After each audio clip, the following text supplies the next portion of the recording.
700 wives, 300 concubines, 1,000 women around a single man, and it wasn't just any man. It was the man whom God himself called the wisest who ever existed or would ever exist upon the face of the earth. 1 Kings chapter 3 verse 12. God looks Solomon in the eyes and says, "No one before you had such a wise heart, and no one after you will." It is an absolute promise. No expiration date, no margin for error. The creator of the universe was guaranteeing that this brain was unique in the history of humanity. And then comes the question that should keep anyone awake who reads this story carefully. How is it possible that the most intelligent human being to ever step foot on this planet ended his life kneeling before stone idols, burning incense to gods he knew did not exist? This is not a small contradiction. This is the greatest biographical contradiction in the entire Bible. And if you think you already know the answer, that it was the women, that it was lust, that it was greed, I need to tell you that the real story is much more complex, much darker, and much more relevant to your life than any sermon you've ever heard about Solomon. Because the truth is that Solomon did not fall all at once. He didn't wake up one day and decide to betray the God who gave him everything. Solomon's fall was a slow, silent, almost imperceptible process, like a crack that starts microscopically in the foundation of a building and only appears when the entire building collapses. And to understand how that crack began, we need to go back to the beginning. Not to the beginning of Solomon's reign, to the beginning of his life.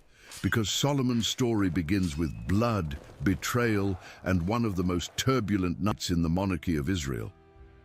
We are around 970 BC. David, the legendary king of Israel, is dying. He is about 70 years old, which at the time was an absurd age. Most men didn't make it past 45. His body is so debilitated that his servants cannot keep him warm. 1 Kings chapter 1 verse 1 describes the scene almost clinically. They covered the king with blankets, but he could not get warm. Imagine this image. The warrior who killed Goliath with a stone. The man who fled from Saul through the deserts of Judah for years. The commander who unified the 12 tribes of Israel into a single kingdom. Now he lies shivering with cold, unable to get up from his own bed. The Lion of Israel reduced to a fragile body under blankets that weren't enough. And it is in this power vacuum, at this exact moment when Israel's strongest king is at his weakest, that chaos explodes. Adonijah, David's fourth son, decides the throne is his. And he doesn't ask for permission, he simply declares himself king. 1 Kings 1:5 says that Adonijah exalted himself, saying, "I will reign." Notice the language. He didn't consult his father. He didn't consult the prophet. He didn't consult God. He self-proclaimed, and he didn't do it alone. Adonijah was handsome, charismatic, and strategic. He convinced Joab, the commander of David's army, the most feared general in Israel, to support him. He convinced Abiathar, one of the high priests. He organized a royal feast at En Rogel, a spring on the outskirts of Jerusalem, and invited all the king's sons and all the officials of Judah. Everyone. Except 3 people. He did not invite the prophet Nathan, he did not invite Benaiah, the head of David's personal guard, and he did not invite Solomon. Stop and think about what this means. When you organize a coup and deliberately exclude 3 people from the list, those 3 people are exactly the ones you consider a threat. Adonijah knew that Nathan was faithful to the promise David had made to Bathsheba, that Solomon would be the next king. He knew that Benaiah controlled the soldiers most loyal to David, and he knew that Solomon, despite being younger, was the chosen one. So he tried to create a fait accompli. If the guests ate and drank in the name of the new King Adonijah, if they shouted, "Long live King Adonijah," that would be it. When David died, there would already be an enthroned king, and no one would question it. The plan was brilliant, and it almost worked, almost. Because while Adonijah feasted at Enrogel, Nathan, the prophet who years earlier had confronted David over the affair with Bathsheba, the man who feared no one, Nathan went straight to Bathsheba. And what he said to her is a lesson in political strategy. He didn't say, Adonijah is staging a coup, do something. He said, 1 Kings, go and enter to King David and say to him, did you not, my lord the king, swear to your maidservant, saying that Solomon your son shall reign after me? Why then does Adonijah reign? Nathan instructed Bathsheba to use the most powerful weapon that existed in that palace, the promise David had made to her before God, and it worked. Bathsheba entered the dying king's room. She found that man who was once the most powerful in the world, now fragile under layers of fabric. She bowed, paid reverence, and said exactly what Nathan had guided, and while she was still speaking, Nathan entered and confirmed everything. 2 testimonies, a divine promise, a king who still had enough authority to give one last order, and David gave it. 1 Kings, he ordered Solomon to ride the royal mule, be taken to the spring of Gihon, and that Zadok the priest and Nathan the prophet anoint him king of Israel right there, at that hour, without waiting, without an elaborate ceremony. Now, what happened next is cinematic. Solomon descends riding the king's mule, a symbol that any Israelite would recognize instantly.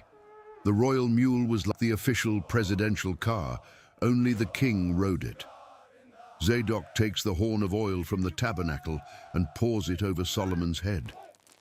The shofar sounds, and the people explode. 1 Kings says, the people played flutes and rejoiced with such great joy that the earth was split with the sound. This is not a poetic expression. Imagine thousands of people screaming, singing, and stomping their feet on the stone floor of Jerusalem at the same time. The sound was so deafening, so visceral, that it seemed as if the earth itself was shaking. And do you know where that sound reached? Enrogel, in the middle of Adonijah's banquet. 1 Kings records that Joab, the veteran general of decades of wars, heard the sound of the shofar and said, why is the city in such an uproar? He was still asking when Jonathan, son of Abiathar, arrived running with the news. And what he said destroyed the entire banquet in seconds. King David has made Solomon king. Zadok has anointed him in Gihon, and all the people are celebrating. That is the sound you are hearing. The biblical text says that all of Adonijah's guests trembled and rose up and went every man his way, each to his own side. No one stayed to defend Adonijah. No one said, no, our king is Adonijah. They all fled because they understood instantly what had happened. They were minutes away from committing treason against the true anointed king, and the punishment for that was death. And Adonijah? Adonijah did something that reveals the size of his desperation. He ran to the tabernacle and grabbed the horns of the altar. In the laws of Israel, the horns of the altar were a refuge of last resort. If you grabbed those horns, no one could kill you there. It was the equivalent of seeking political asylum on sacred ground. The man who hours before declared himself king was now clinging to an altar, begging for his own life. Solomon, newly anointed, sent for him, and instead of executing him, he said something surprising. 1 Kings, if he shows himself a worthy man, not a hair of his shall fall to the earth. But if wickedness is found in him, he shall die. Solomon gave his brother a second chance. Keep this detail in mind, because this initial mercy will contrast violently with what Solomon did in the following weeks.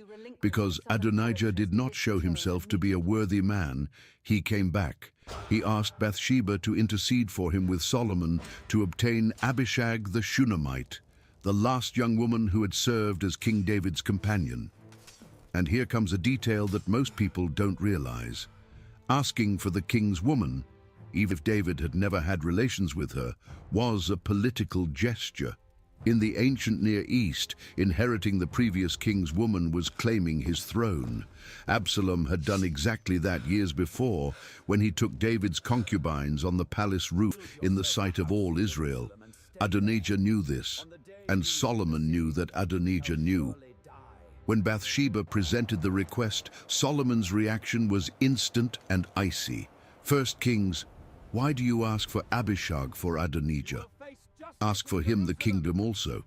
And on that day, Solomon sent Benaiah to execute Adonijah, but it didn't stop there. In the weeks that followed, Solomon systematically eliminated every threat to his throne. Joab, the general who supported Adonijah, was executed, even though he had fled to the altar as Adonijah had done before. This time, the altar did not save him.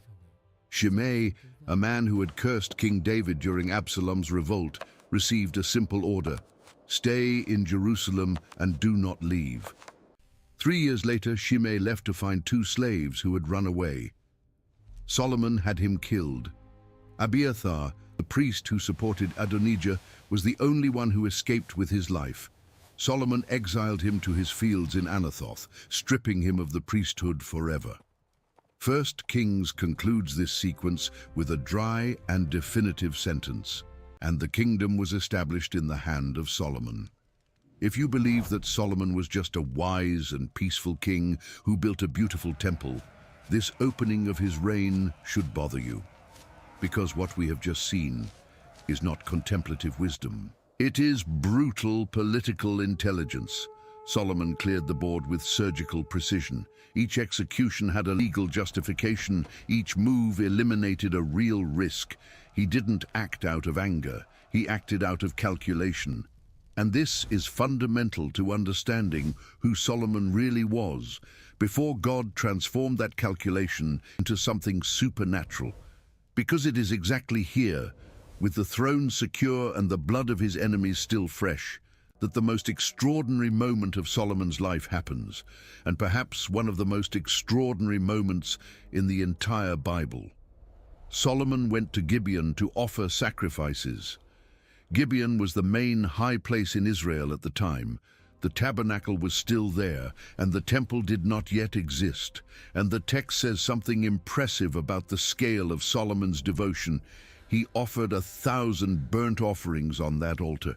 1,000, not 10, not 100. 1,000 animals burned as an offering. The smell of burning fat, the heat of the flames, the smoke rising in thick columns against the Judean sky, that must have lasted for days. And that night, in Gibeon, God appeared to Solomon in a dream. And he said something that no other human being in history ever heard directly from the creator of the universe. 1 Kings 3:5. Ask what I shall give you. No conditions, no limits, no fine print. The God who created galaxies, who separated oceans, who formed human DNA. This God looked at a young king of about 20 years old and said, ask for anything, anything. Think about the weight of that. If this offer were made to you now, what would you ask for? Wealth, health, eternal life, power? Most of us wouldn't even know where to start. And it is exactly here that Solomon did the one thing that impressed God himself. He didn't ask for money. He didn't ask for military victory. He didn't ask for long life. He didn't ask for the death of his enemies. He asked for an understanding heart. 1 Kings 3:9. Give your servant an understanding heart to judge your people, that I may discern between good and evil. The Hebrew word used here is lev shomeah, literally a heart that hears, not a brain that calculates, not a mind that analyzes, a heart that listens. Solomon asked for the ability to hear the truth behind words, to see justice behind appearances, to discern right when everything seems wrong. And the text says, this answer pleased the eyes of the Lord.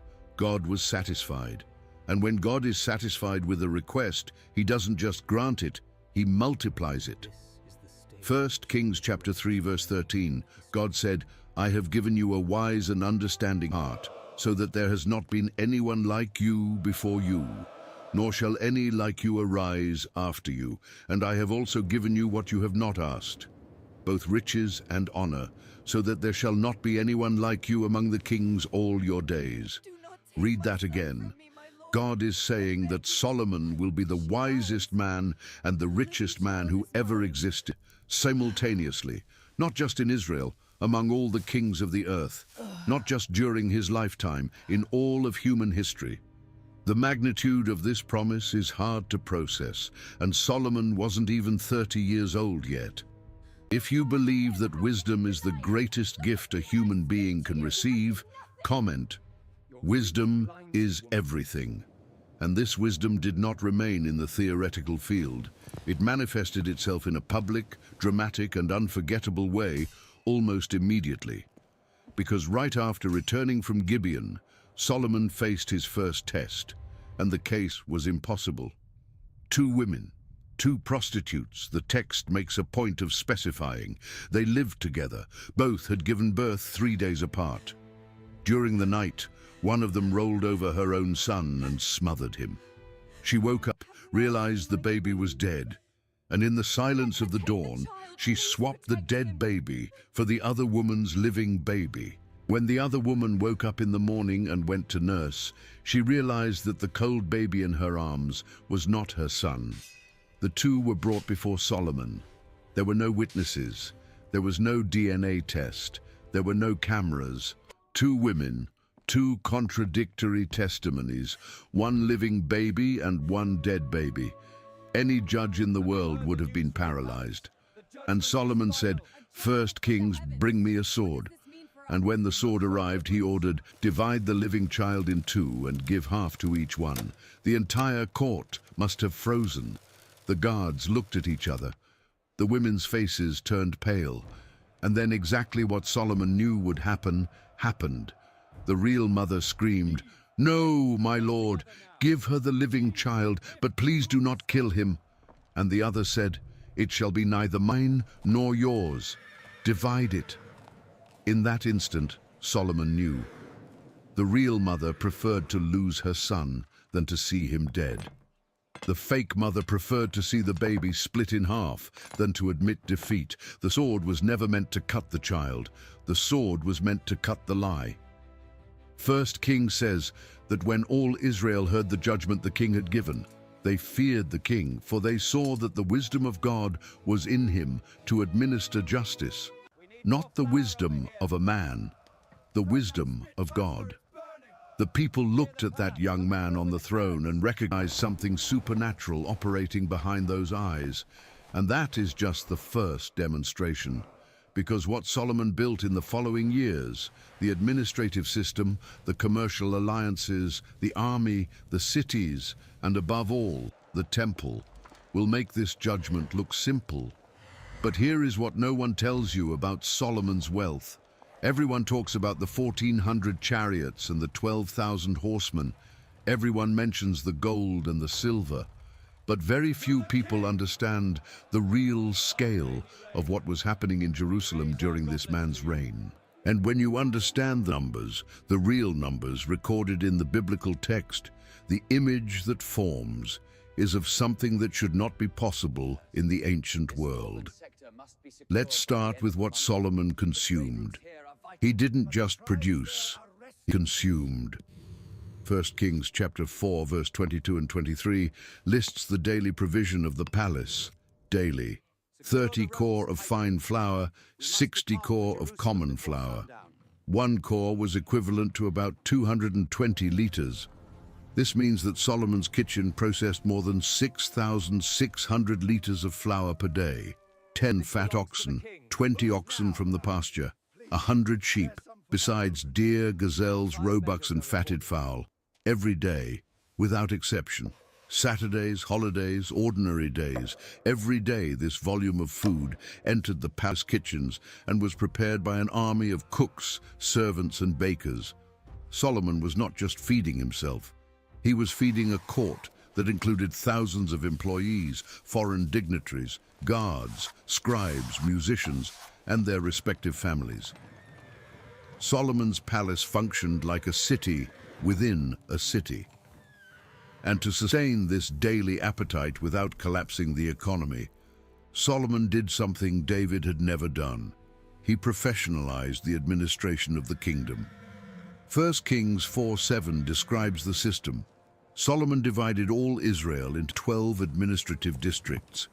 Each district had a governor appointed directly by the king, and each governor was responsible for supplying the palace during 1 month of the year. 1 month each, 12 districts, 12 months.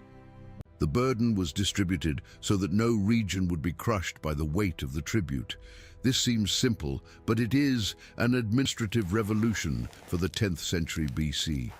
We are talking about a time when most kingdoms collected taxes through brute force. The army would show up, take what it wanted, and leave. Solomon created a predictable, rotating, and proportional system. Each governor knew exactly when he would be called and how much he should deliver. This allowed for agricultural planning, storage, and anticipated logistics. It was high-level bureaucracy in a Bronze Age. And notice a detail that goes unnoticed. 1 Kings says that these governors also provided barley and straw for the horses and for the swift steeds, each in his month, letting nothing be lacking. Letting nothing be lacking. This is not a casual description.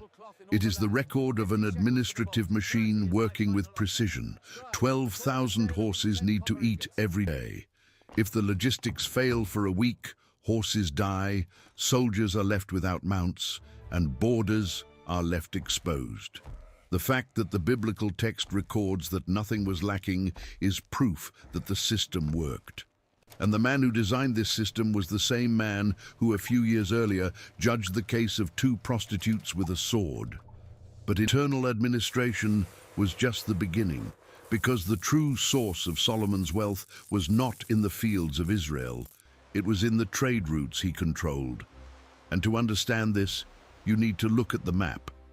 Israel, in Solomon's time, occupied a geographical position that any nation in the ancient world would kill to have. It was exactly in the corridor between 3 continents, Africa to the south, Asia to the east, Europe to the north. Every caravan leaving Egypt toward Mesopotamia passed through Israeli territory. Every merchant carrying spices from Arabia to the Mediterranean ports paid a toll to Solomon. The kingdom of Israel was a commercial funnel, and Solomon squeezed that funnel until he extracted every possible coin. 2 Chronicles chapter 9 verse 14 records the number: 666 talents of gold per year, just from regular revenue. Not counting the taxes from traveling merchants, the profit of traders, the tributes from the kings of Arabia, and the gifts from governors. 666 talents. 1 talent of gold weighed approximately 34 kilograms. Do the math. That is more than 22 tons of gold entering Solomon's coffers every 12 months. To put that into modern perspective, 22 tons of gold today would be worth something around $1.5 billion per year. And that was just the fixed revenue gold. It did not include commercial profits, special tributes, or maritime expeditions. The maritime expeditions. This is a chapter that almost no one tells, right? Because Solomon did not limit himself to land trade. He built a fleet. 1 Kings tells that Solomon built ships in Ezion-Geber, which is near Eloth on the shore of the Red Sea, in the land of Edom. Ezion-Geber was a port at the northern end of the Gulf of Aqaba, the eastern arm of the Red Sea. From there, Solomon's ships could reach the east coast of Africa, the Arabian Peninsula, and, according to many historians, even India. And Solomon did not do this alone. He partnered with Hiram, the king of Tyre. Hiram of Tyre is a character who deserves more attention than he usually receives. Tyre was the commercial capital of the Phoenician world, and the Phoenicians were the greatest navigators on the planet at that time. While Israel was a people of shepherds, farmers, and land warriors, the Phoenicians dominated the Mediterranean. They had the most advanced shipbuilding techniques in the world, the most experienced sailors, and the most extensive trade routes. Solomon looked at the map and saw an opportunity that no king of Israel had seen before. He had the territory and the resources. Hiram had the ships and the expertise. Together, they would be unbeatable. And the alliance worked spectacularly. First Kings describes that the king had a fleet of Tarshish at sea with the fleet of Hiram. Once every 3 years, the fleet of Tarshish would return laden with gold, silver, ivory, apes, and peacocks. 3 years of travel. This means these ships were going far. It wasn't a coastal cabotage trip. It was long-range exploration with multiple stops for trade in distant ports. And what returned was extraordinary. Gold and silver, the most valuable metals. Ivory, which in the ancient world was more expensive than silver, used to decorate thrones, palaces, and royal furniture. Apes and peacocks, exotic animal that no Israelite had ever seen, and that transformed Solomon's palace into a kind of royal zoo that demonstrated the reach of his power. But the partnership with Hiram was not just commercial, it was strategic on multiple levels, because Hiram provided something Solomon desperately needed for the most important project of his entire life: wood, cedar from Lebanon. The cedars of Lebanon were the most famous trees in the ancient world. They grew in the Lebanese mountains at more than 1,000 meters of altitude, reached 40 meters in height, and their trunks could be 2.5 meters in diameter. The wood was aromatic, resistant to insects, almost immune to decomposition, and had a reddish color that darkened over time until it reached a majestic tone. Every self-respecting civilization built its temples and palaces with cedar from Lebanon: the Egyptians, the Mesopotamians, the Hittites. And now Solomon was going to use it to build the house of God. 1 Kings chapter 5 details the agreement between Solomon and Hiram. Solomon would send Hiram 20,000 cors of wheat and 20 cors of pure oil each year.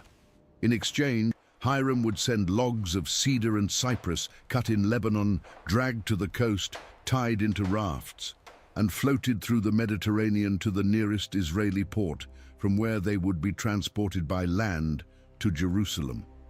The logistical operation was monumental. Solomon recruited 30,000 men for rotating work shifts in Lebanon, 10,000 per month. They went to Lebanon, worked 1 month cutting and preparing wood, and returned home for 2 months. In addition, he had 70,000 porters and 80,000 stone cutters in the mountains of Israel, plus 3,300 supervisors coordinating everything. We are talking about an army of more than 180,000 workers involved just in the material preparation phase, and this work lasted 7 years. 7 years. From about 966 to 959 BC, Jerusalem was transformed into a permanent construction site. And here comes a detail that gives you chills. 1 Kings 6:7 says that when the house was built, it was built with stone, finished at the quarry, so that no hammer or chisel or any iron tool was heard in the temple while it was being built. Reread that. The temple was assembled in silence. Each stone was cut, carved, and numbered at the quarry, far from Mount Moriah. Each cedar log was measured, carved, and fitted before arriving at the site. When the pieces arrived at the construction site, they simply fit together, like a 3-dimensional puzzle of colossal proportions. No hammer struck on Mount Moriah during 7 years of construction. The place where God would dwell would be erected without the sound of iron against stone. There was a reverence built into the construction process itself, and the dimensions. The main sanctuary was 60 cubits long, 20 wide, and 30 high. In modern measurements, approximately 27 meters long, 9 wide, and 13.5 high. It wasn't huge by today's standards. A large evangelical church in a Brazilian city might have similar dimensions. But what mattered wasn't the size. It was what was inside, because every inch of that interior was covered in gold. 1 Kings chapter 6 verse 22. Solomon covered the interior of the house with pure gold, extended gold chains before the sanctuary, and covered it with gold. He overlaid the whole house with gold until all the house was finished. All of it. Not just the altar, not just the Holy of Holies, the whole house. Walls, floor, ceiling, gold. The cherubim of olive wood that guarded the Ark of the Covenant, each 5 meters high with a 5-meter wingspan, covered in gold. The entrance door to the Holy of Holies, gold. The hinges, gold. And the inner walls were not smooth gold. 1 Kings details that all the walls were carved with engravings of cherubim, palm trees, and open flowers, both in the inner and outer sanctuary. Imagine walking into that place. You cross the porch, and immediately your eyes are hit by the glint of gold reflecting the light from the lamps. The walls are not smooth. They are covered in carved reliefs, angelic figures with open wings, stylized palm trees, flowers in full bloom, all cut into the cedar of Lebanon and then plated in gold. The smell of cedar, mixed with the oil of the lamps and the incense, creates an atmosphere that exists nowhere else in the world. The floor under your feet shines, the ceiling above your head shines, the walls around you shine. You are literally inside a gold box carved with the precision of a jewel, and the temple was only part of the complex. Because next to it, Solomon built his own palace, and the palace took 13 years, almost double the time of the temple. 1 Kings chapter 7 describes the house of the forest of Lebanon, a structure 100 cubits long, 50 wide, and 30 high, supported by 4 rows of cedar pillars. 45 meters long. Think of a single room, 45 meters long, all made of Lebanon cedar with colossal pillars supporting a ceiling of aromatic wood beams. It was in this room that the 300 shields of beaten gold that Solomon had made were kept, each shield using 3 mitres of gold, 300 gold shields hanging on the cedar walls. The house of the forest of Lebanon was not a bedroom. It was a room of ostentation, designed so that every ambassador, every visiting king, every dignitary who entered there would leave with one certainty: no one on earth was equal to Solomon. And then came the porch of the throne, where Solomon made his judgments. And the throne, 1 Kings chapter 10, verse 18 to 20, was something the ancient world had never seen and would never see again. A great throne of ivory covered with the finest gold. 6 steps. On each side of the steps, a standing lion. 12 lions in total, 6 on each side. Armrests, and next to each armrest, a lion. The biblical text makes a point of recording: nothing like it had ever been made for any other kingdom. When you climbed those 6 steps, passing between gold lions that seemed to watch you at every step, and finally sat on that ivory throne overlaid with the most precious metal in the world, you weren't just a king. You were the physical manifestation of God's power on earth. At least, that's how it was supposed to be. And it was exactly this image, this throne, this wealth, this supernatural wisdom that crossed borders and reached the ears of a queen in southern Arabia. Because when Solomon's fame reached the kingdom of Sheba, more than 2,000 kilometers away, through deserts, mountains, and caravan routes, the queen of that place decided she needed to see it with her own eyes. And what happened when she arrived in Jerusalem forever changed the way the ancient world viewed Israel. The Queen of Sheba was not a decorative figure. Sheba, which most historians identify with the ancient kingdom in the southwest of the Arabian Peninsula, where Yemen is today, was one of the most powerful commercial centers of the ancient world. The Sabaeans controlled the incense route, the commercial artery that carried frankincense, myrrh, and spices from Arabia to Egypt, Mesopotamia, and the Mediterranean. This trade generated unimaginable fortunes. Incense was not an optional luxury, it was a religious necessity. Every temple in the ancient world burned incense daily, Every elite funeral required myrrh. Every royal ceremony used aromatic spices. And all of this passed through the hands of the Sabaeans. The Queen of Sheba was not a poor monarch visiting a rich king. She was one of the most powerful people on the planet visiting another, and she came with an entourage to match. 1 Kings 10:2 says she arrived in Jerusalem with a very great entourage, with camels carrying spices, gold in great abundance, and precious stones. Imagine this caravan crossing the desert. Dozens, perhaps hundreds of camels, each carrying bundles of incense that perfumed the air for miles, chests of gold, bags of precious stones, armed guards protecting the cargo, servants, advisors, translators, a column of dust and wealth snaking through the Negev until it appeared at the gates of Jerusalem. And when this woman finally entered the city and saw what Solomon had built, her reaction was recorded forever in the scriptures.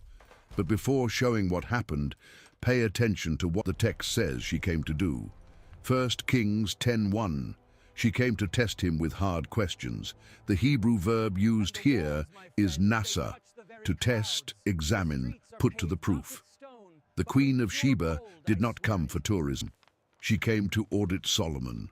She came to verify if the fame matched the reality. She came with enigmas, with philosophical questions, with problems that her own sages could not solve.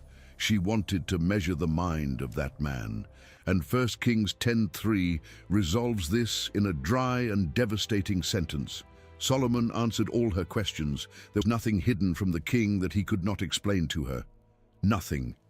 Every enigma she brought from 2,000 kilometers away, every political riddle, every philosophical dilemma, he answered everything, without hesitating, without consulting advisors, without asking for time to think. And then she saw the rest. 1 Kings 10:4 and 5 lists what the queen observed, and the sequence is deliberate. She saw Solomon's wisdom, the house he had built, the food on his table, the seating of his officials, the attendance of his servants and their clothing, his cupbearers, and the burnt offerings he offered at the house of the Lord. The text begins with the mind and ends with the soul. First, wisdom, the intellectual capacity, then architecture, the constructive capacity, the food, the logistical capacity, the officials in order, the administrative capacity, the servants in uniform, the organizational capacity, the cupbearers, the cultural refinement, and finally, the burnt offerings at the temple, the spiritual dimension. The Queen of Sheba did not see just a rich king. She saw a complete system functioning in harmony, from intellect to worship, from the kitchen to the altar. And her reaction is one of the most honest sentences in the entire Bible. I did not believe the reports until I came, and my own eyes had seen it. Indeed, not even half was told me. Your wisdom and prosperity far exceed the report I heard. Not even half was told me. She had heard extraordinary stories. She had crossed deserts because of those stories. And when she arrived, when she saw with her own eyes, she discovered that the stories fell short of reality. The caravans returning from Jerusalem, spreading accounts through Arabia, were underestimating what Solomon had built. The reality was greater than the legend. How many times in history has that happened? Almost never. Almost always, fame exaggerates. Propaganda inflates. Distance distorts. But with Solomon, the opposite was true. Distance was diminishing what existed. And then she said something that reveals a surprising spiritual perception for a pagan queen. 1 Kings 10:9. Praise be to the Lord your God, who has delighted in you and placed you on the throne of Israel. Because of the Lord's eternal love for Israel, he has made you king to maintain justice and righteousness. She did not attribute Solomon's success to luck, genetics, geographical location, or chance. She looked at all of that and said, "This is God." A foreign polytheistic queen, a worshipper of Arabian deities, looked at Jerusalem and recognized the hand of the God of Israel behind everything. If a pagan from Yemen could see that, what excuse did Solomon himself have for forgetting? because that is exactly what is going to happen. And the transition is so gradual, so silent, so imperceptible that when biblical text finally describes Solomon's fall, you almost don't believe you are reading about the same man. But before we get there, we need to stop and calculate something that the biblical text presents almost casually: the total wealth Solomon accumulated during his reign. Because the numbers are so absurd, they need to be contextualized. 2 Chronicles has already given us the annual revenue, 666 talents of gold. But now add to that the following. 2 Chronicles chapter 9, verse 15 and 16, 200 large shields of beaten gold, each using 600 shekels of gold. 300 smaller shields, each using 300 shekels, all hanging in the house of the forest of Lebanon.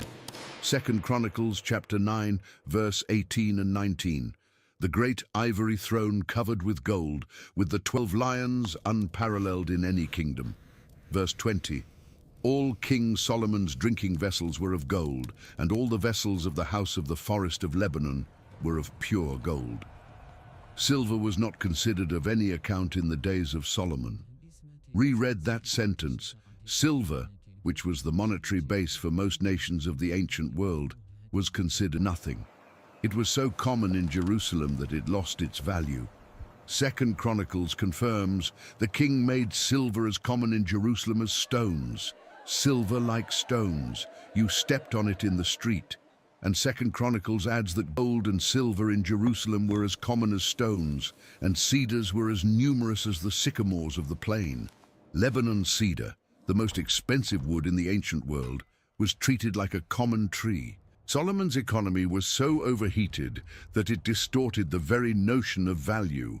What was rare became abundant. What was precious became ordinary. Jerusalem in Solomon's days was what happens when unlimited wealth concentrates in a single geographical point for 4 decades. It was Dubai in the Judean desert. It was Singapore without the natural port. It was something the world would not see again for centuries. And at this peak, at this exact moment, when everything works, everything shines, everything prospers, 1 Kings 11 begins with 3 words that change everything. King Solomon, however, loved many foreign women, many. The Hebrew text uses rabbot, a large, excessive, abnormal number. And then comes the list: Moabite, Ammonite, Edomite, Sidonian, and Hittite women, 5 nations, 5 cultures, 5 different religious systems. And the total number? 1 Kings 11-3, 700 wives, princesses, and 300 concubines, 1,000 women, 1,000.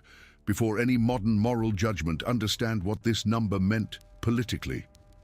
In the ancient world, marriage was diplomacy. Each princess wife represented a treaty with a foreign nation. Marrying a king's daughter meant sealing a military and commercial alliance. Solomon's 700 princesses were 700 peace treaties walking through the palace halls. And the most important wife of all was the daughter of the Pharaoh of Egypt. 1 Kings 3:1 mentions this almost in passing, but the historical weight is immense. No Egyptian pharaoh gave his daughters in marriage to foreign kings. It was an unwritten rule that lasted for centuries. Pharaohs received princesses from other kingdoms, but never sent their own. The Amarna letters, diplomatic documents from the 14th century BC, record a foreign king asking for an Egyptian princess and receiving the reply that from time immemorial, no daughter of the king of Egypt has been given to anyone. That was the protocol, and Solomon broke that protocol. The fact that a pharaoh agreed to give his daughter to an Israeli king is the most convincing proof that in Egypt's eyes, Solomon was an equal. Not a vassal, not a minor ally, an equal. But let's go back to the 1,000 women, because the problem wasn't the number. The problem was what came with them. Each foreign princess brought her gods. Each Moabite concubine brought Chemosh. Each Ammonite brought Molech. Each Sidonian brought Ashtoreth. And Solomon, the man who built the temple of the living God, the man who heard the voice of God twice, the man whose wisdom made a pagan queen recognize the hand of the Lord, began to incline his heart toward these gods. Not all at once, not in a dramatic twist. Slowly. 1 Kings 11:4 marks the time. As Solomon grew old, his wives turned his heart after other gods when he was already old. This means the process took decades. It was a slow, almost imperceptible erosion, an altar built here to please a wife, a ritual tolerated there to maintain domestic peace, an offering of incense over there so as not to offend a princess whose nation provided cheap horses. And the Hebrew verb is precise, nata, to incline, to divert, to bend. It doesn't say Solomon abandoned the Lord, it says they inclined his heart. Like a tree that isn't cut down but is bent by the constant wind until one day it realizes it's growing crooked. Solomon didn't wake up one day and decide to worship Moloch. He was inclining himself day after day, year after year, concession after concession, until the angle between him and God became too great to pretend he was still straight. And when the text specifies which god Solomon followed, the stomach churns. 1 Kings 11:5, Ashtoreth, the goddess of the Sidonians. Ashtoreth was the deity of fertility, ritual sex, and war. Her temples included sacred prostitution, and her rituals involved practices that the law of Moses classified as abomination. And then Milcom, the abomination of the Ammonites. Milcom, also called Molech, and Molech is the name that makes the blood run cold, because the cult of Molech, according to multiple ancient sources and biblical references, included child sacrifice. Leviticus explicitly forbids it. Do not give any of your children to be sacrificed to Molech, to make them pass through the fire. It is a euphemism that hides the unimaginable. Now put the pieces together. The man God chose, the man who asked for wisdom instead of wealth, the man who built the house of God with his own hands, the man who made silver turn to stone and gold turn to construction material, the man who made a pagan queen bless the name of the Lord. That man built an altar to Moloch. 1 Kings 11:7. On a hill east of Jerusalem, Solomon built a high place for Chemosh, the detestable god of Moab, and for Moloch, the detestable god of the Ammonites. On the hill that is before Jerusalem, in front, facing the temple, Solomon built an altar to Moloch in a place from which you could see the house of God. The smoke from the sacrifice to Moloch rose to the sky on the same horizon where the gold of the Lord's temple shone. The contradiction was not hidden, it was architectural, it was embedded in the topography of Jerusalem, and God's response was proportional. 1 Kings 11:9 says that the Lord became angry with Solomon because his heart had turned away from the Lord, the God of Israel, who had appeared to him twice. God makes a point of counting. It wasn't a distant God that Solomon abandoned. It was a God who had appeared to him personally, twice. In Gibeon, when he gave him wisdom, and after the dedication of the temple, when he promised him that his eyes and his heart would be there perpetually. Solomon did not reject an abstract theological concept. He rejected someone who had been in the room with him, someone who had spoken to him in an audible voice. And God said, "Since this is your attitude, and you have not kept my covenant and my decrees, I will most certainly tear the kingdom away from you and give it to one of your subordinates. But even in punishment, mercy appears." God did not say now. He said, "Nevertheless, for the sake of David your father, I will not do it during your lifetime.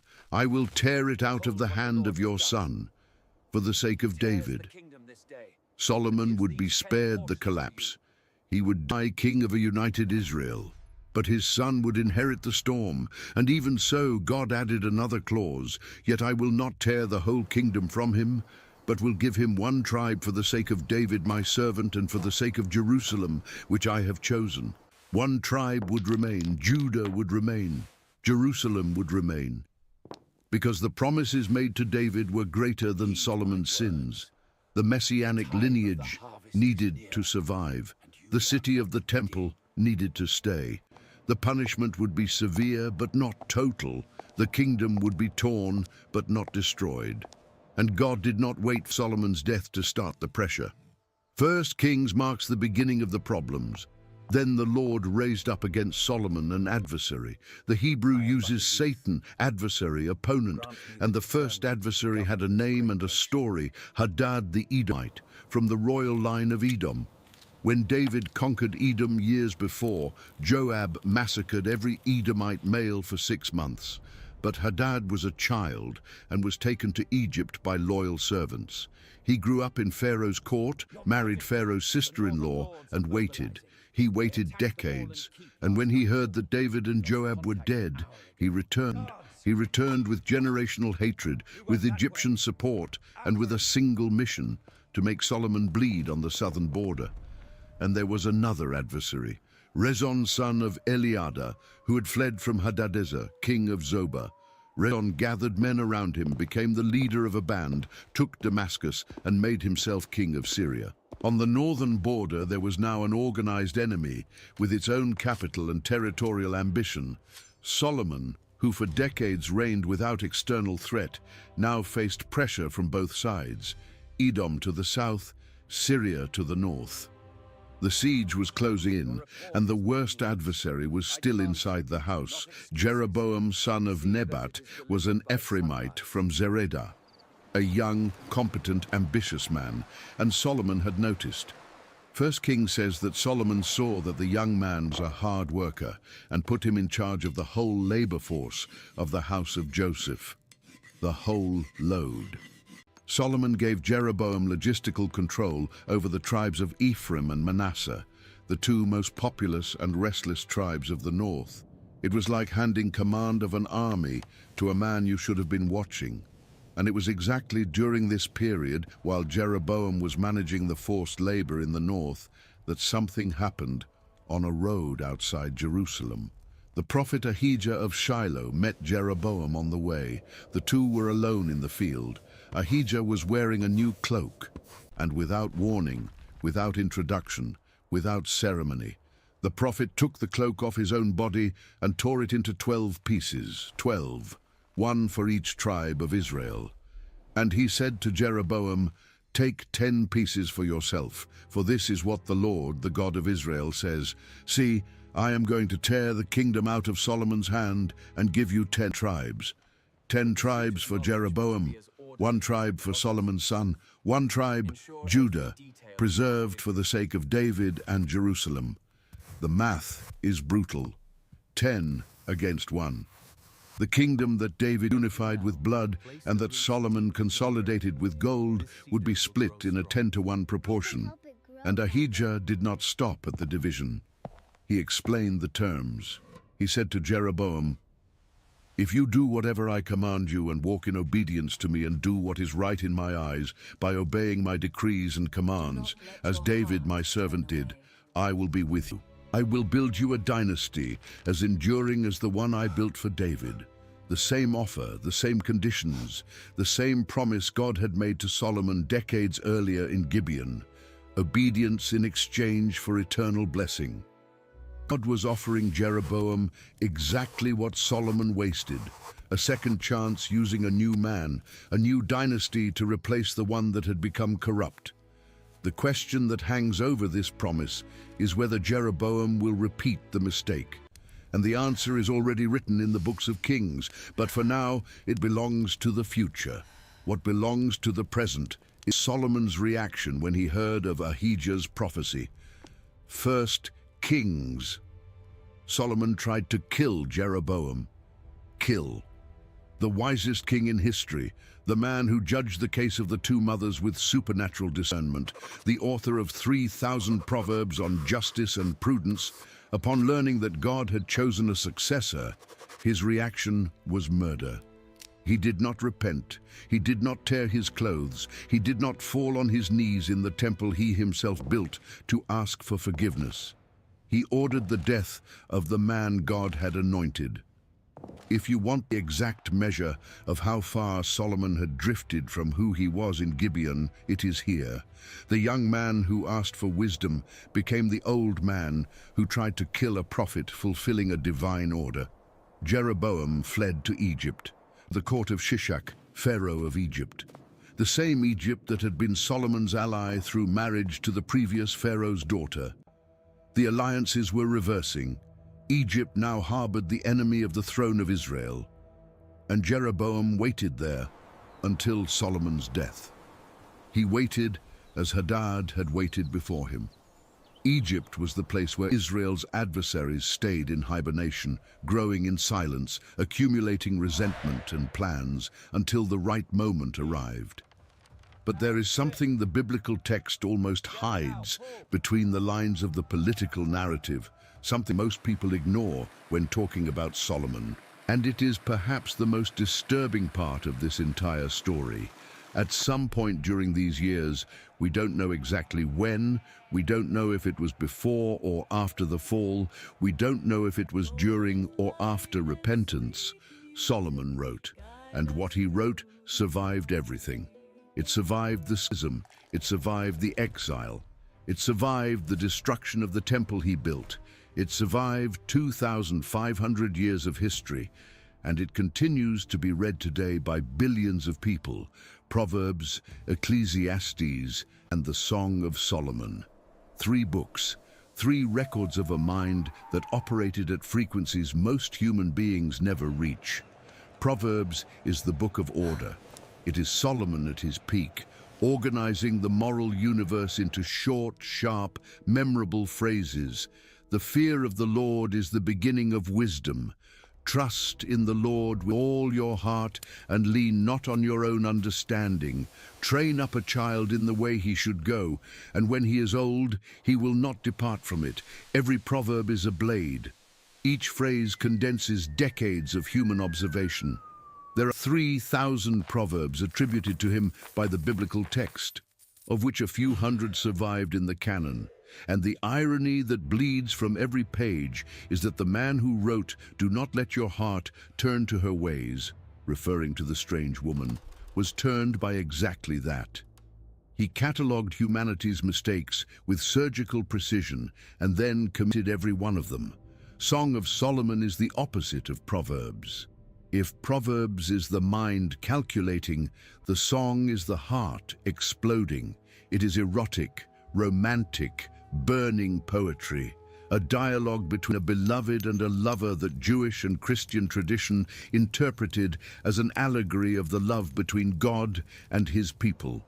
Let him kiss me with the kisses of his mouth, for your love is better than wine. I am my beloved's, and my beloved is mine. Place me like a seal over your heart, like a seal on your arm, for love is as strong as death, strong as death. A man with 1,000 women writing that true love is exclusive, total, absolute, strong as death. Either he wrote this before losing himself in matrimonial alliances, and the poem is the record of a heart that still knew what real love was, or he wrote it after, and the poem is the lament of one who realized too late what he had diluted in 1,000 diplomatic compromises.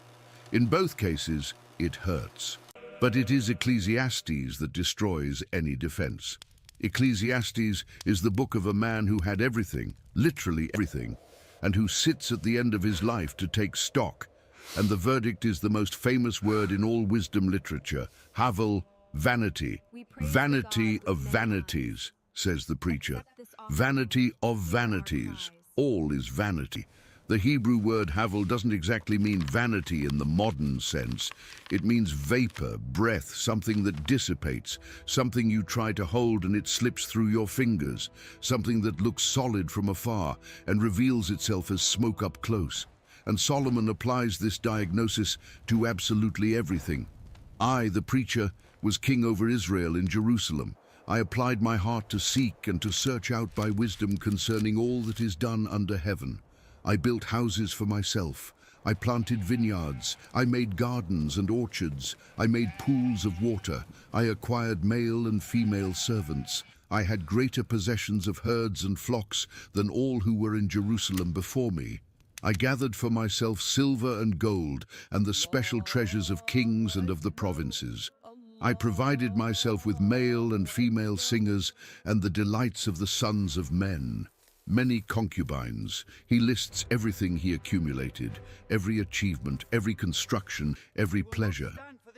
And then, Ecclesiastes chapter 2, verse 11, "Then I looked on all the works that my hands had done, and on the labor in which I had toiled.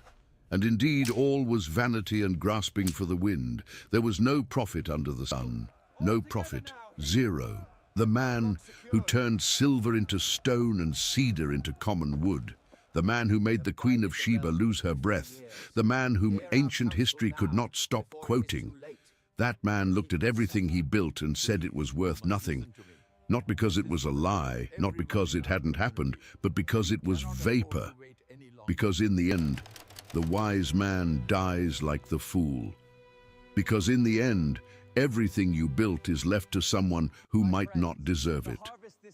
I hated all my labor in which I had toiled under the sun," he writes in Ecclesiastes chapter 2, "because I must leave it to the man who will come after me. And who knows whether he will be wise or a fool? Who knows whether he will be wise or a fool?" He was talking about Rehoboam, and the answer would come quickly. But Ecclesiastes is not a book of despair. It is tempting to read it that way, as the diary of an ancient nihilist, as the confession of broken man. But the end corrects everything. Ecclesiastes chapter 12, verse 13, "Let us hear the conclusion of the whole matter. Fear God and keep his commandments, for this is man's all." After cataloguing every vanity under the sun, after declaring that pleasure is empty and work is wind, after diagnosing the human condition with an honesty that cuts to the bone, Solomon ends exactly where he began in Gibeon. Fear God. Keep the commandments. The circle closes. The man who asked for wisdom at 20 and wasted it at 60 at the end of his life writes that the only thing that matters is exactly what God asked for in return. And this raises a question that theologians have debated for millennia. Did Solomon repent? Is Ecclesiastes proof of repentance? Or is it just the bitter reflection of a man too intelligent to deceive himself, but too proud to bend? The text of Kings doesn't say. There is no scene of repentance as there was with David in Psalm 51. There is no sackcloth. There are no tears at the altar. The silence of the text is deafening. David sinned terribly, adultery, murder, but his repentance is etched in poetry that humanity recites to this day. Solomon sinned differently, idolatry, gradual disobedience, and the text simply moves on to his death without recording a plea for forgiveness. 1 Kings chapter 11 verse 43 ends the reign with the standard formula of the books of Kings. As for the other events of Solomon's reign, all he did and the wisdom he displayed, are they not written in the book of the Annals of Solomon? Solomon reigned in Jerusalem over all Israel 40 years. Then he rested with his ancestors and was buried in the city of David his father. And Rehoboam his son succeeded him as king. 40 years. The same number as David, the same number as Moses in the desert. 40, the biblical number of trial, of completeness, of the cycle that closes. Solomon slept with his fathers. The Hebrew expression is gentle, almost affectionate. It doesn't say he died, it says he slept, as if he closed his eyes after a life too long, too heavy, too bright. And everything he built, all the gold, all the stone, all the alliances, all the proverbs, remained in the hands of Rehoboam. And Rehoboam is the answer to the question Solomon asked in Ecclesiastes. Who knows whether he will be wise or a fool? A fool. The answer is a fool.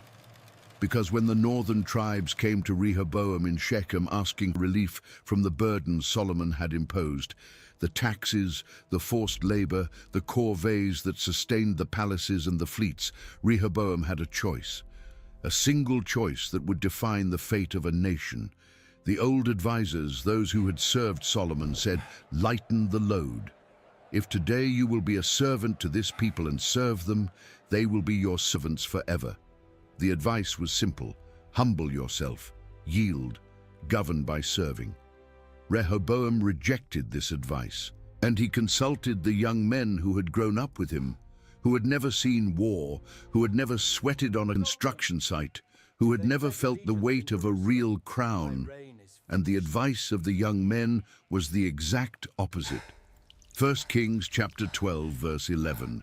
My little finger is thicker than my father's waist. My father laid on you a heavy yoke. I will make it even heavier. My father scourged you with whips. I will scourge you with scorpions. My little finger is thicker than my father's waist. It is the phrase of a spoiled boy sitting on a throne he did not win, surrounded by flatterers who mistake arrogance for strength. And when Rehoboam repeated these words to the people of Israel, when he said them out loud in the faces of men who had worked their whole lives in Solomon's construction sites, the kingdom ended. 1 Kings. When all Israel saw that the king refused to listen to them, they answered the king, "What share do we have in David? What part in Jesse's son? To your tents, Israel. Look after your own house, David. To your tents." It is the cry of secession. It is the northern declaration of independence. 10 tribes turning their backs on Jerusalem, on the temple, on the line of David. And Rehoboam, in a final act of spectacular stupidity, sent Adoniram, the head of the forced labor, the most hated man in the north, the face of decades of forced labor, to try to negotiate. 1 Kings. All Israel stoned him to death. They stoned him.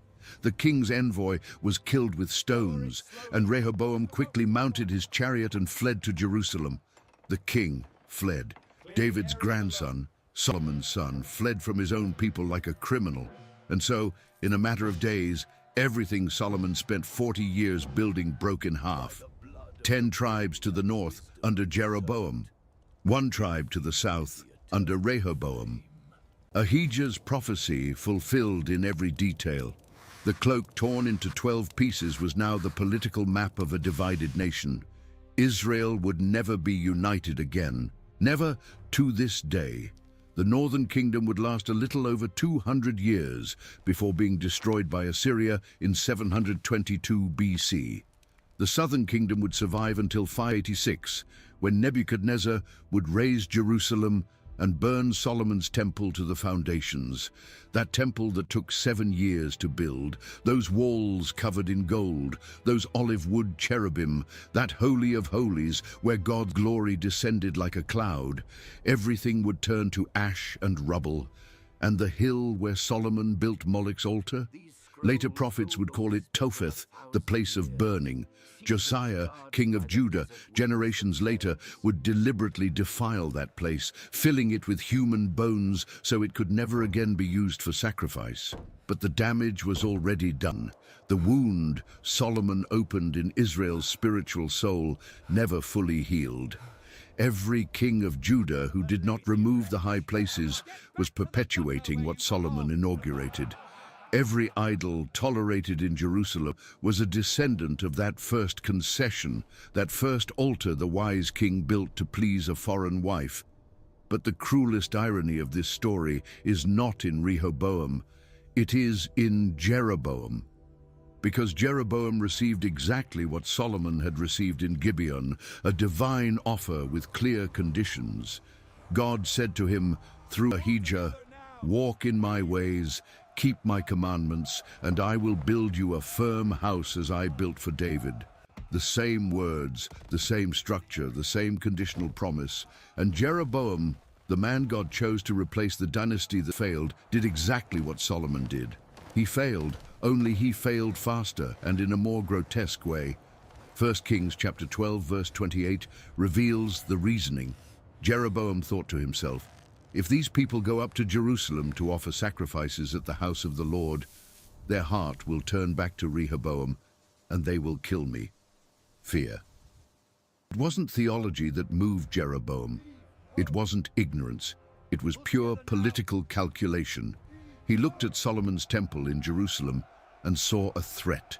Because 3 times a year, at Passover, Pentecost, and the Feast of Tabernacles, every man in Israel was required to go up to Jerusalem to worship.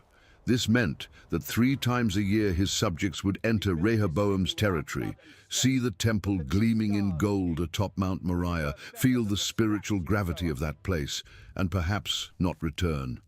Jeroboam's solution was to manufacture 2 golden calves. 2. He placed one in Dan in the far north and another in Bethel in the far south of his territory. And he said to the people, 1 Kings, "Here are your gods, Israel, who brought you up out of Egypt." The phrase is almost identical to the one Aaron used in Sinai desert when he cast the golden calf while Moses was on the mountain. Word for word, the same mistake. As if the history of Israel were a scratched record repeating the same track of destruction. Solomon built altars for foreign gods because of women. Jeroboam cast idols because of fear. Different motivations, identical result. God offers, man accepts, man prospers, man replaces God with something else, every time. And Jeroboam did not stop at the calves. He built sanctuaries at the high places. He appointed priests who were not Levites. Anyone who wanted to could become a priest by paying. He invented a festival in the 8th month to compete with the Feast of Tabernacles in the 7th month in Jerusalem. He created a parallel religion, a spiritual franchise, an imitation that had the form of Yahweh worship but the content of Canaanite idolatry. And the biblical text never forgave him. From that point on, every king of the north would be evaluated with a fixed formula. He walked in the ways of Jeroboam, son of Nebat, who made Israel to sin. This phrase repeats like a stamp of condemnation over 19 kings over 200 years. Jeroboam became the standard measure of failure. Think of the symmetry. Solomon received wisdom and wasted it. Jeroboam received a kingdom and corrupted it. Rehoboam received advice and ignored it. 3 men, 3 opportunities, 3 failures, and among them, the only one the text treats with anything like compassion is Solomon. Not because his sin was smaller, but because his fall was from a greater height. The higher you climb, the more the impact of the fall reverberates, and no one climbed as high as Solomon. No one. There is a rabbinic tradition recorded in the Talmud that says Solomon was deposed from the throne before he died, that he wandered as a beggar, knocking from door to door, repeating, "I, Kohelet, was king in Jerusalem." Was, past tense, and that no one believed him, the mad beggar who claimed to have been king. The tradition is not canonical, it is not in the biblical text, but it captures something the text only suggests, that Solomon's loss was not just political or spiritual, it was existential. He lost his meaning. Ecclesiastes is the proof. A man who says everything is vapor is not doing academic philosophy. He is bleeding out loud. And here we need to talk about something few preachers mention. The human cost of Solomon's era. Not the cost to Solomon, that is obvious and well documented, but the cost to ordinary people. The 30,000 men who went to Lebanon in shifts of 10,000, the 80,000 stonecutters in the mountains, the 70,000 porters, the 3,300 supervisors. These numbers are not metaphors, they are people. Men who left home for months to cut cedar in a foreign forest or drag limestone blocks up ramps under the desert sun. Men who had children who grew up without a father. Women who kept farms alone while their husbands erected palaces they would never step foot in. The text of 1 Kings calls this a levy, but in Hebrew it is mass forced labor. The same word used to describe what Egypt did to the Israelites before the Exodus. The irony is suffocating. The people God liberated from Egyptian slavery were put into forced labor by their own king. The grandson of the man who killed Goliath with a stone now used men as machines to move stones. And when the northern tribes asked Rehoboam for relief, they weren't asking for luxury, they were asking to breathe. Decades of corvée had exhausted the patience and the bodies of entire generations. The division of the kingdom was not a political accident. It was an explosion of accumulated pain. And the temple, that structure which is the absolute center of Solomon's narrative, what was it really? We need to look with honesty. It was the house of God, yes. It was the place where glory descended like a cloud, yes. But it was also a pharaonic project built with forced labor, financed by crushing taxes, decorated with materials obtained through debt. Remember, Solomon ceded 20 cities in Galilee to Hiram of Tyre to pay for the cedar and gold. 20 cities. Israeli territory handed over to a Phoenician king to cover the bill for a building. When Hiram went to see the cities, he called them Kabul, land of nothing. He despised the payment, which means Solomon paid dearly for something the creditor considered junk. None of this diminishes the holiness of the temple. God accepted that place. The cloud descended. The presence filled the Holy of Holies. But the fact that God honored the temple does not mean God approved of the method. And this distinction is crucial to understanding the theology of the books of Kings. God works with what man offers, even when the offering comes stained. David wanted to build the temple, but God said no. His hands had too much blood. Solomon built it, but with hands that would also get dirty. The temple was simultaneously the highest point of Israel's faith and the product of a system that contradicted the most basic principles of the Torah. It is a tension the biblical text does not resolve. It simply presents it, and it leaves us uncomfortable. There is another dimension of Solomon that most studies ignore, and it is hidden in 1 Kings chapter 4, verse 34. The text says that Solomon's wisdom was not limited to governance or jurisprudence. He spoke about botany, from the cedar of Lebanon to the hyssop that grows out of walls. He spoke about zoology, about animals and birds, reptiles and fish. 3,000 proverbs, 1,005 songs, and men from all nations came to listen to Solomon's wisdom, sent by all the kings of the world who had heard of his wisdom. Solomon was what we would today call a polymath, a man whose intellectual curiosity spanned all areas of knowledge available in his time. He was a naturalist before the word existed, a taxonomist before Linnaeus, a moral philosopher before Aristotle, and the kings came from all corners of the ancient world. They didn't come because of the gold, they had gold. They didn't come because of the army. Solomon was feared but not invincible. They came because of the mind. They came because somewhere in Asia, Africa, Mesopotamia, they had heard that in Jerusalem there was a man who knew the why of things, not just the how, the why. And that kind of knowledge in the ancient world was more valuable than any commodity. Solomon's wisdom was, in practice, Israel's greatest export. Not copper, not spices, not the horses resold to the Hittites. Wisdom, the intangible. And that is why the loss is so devastating.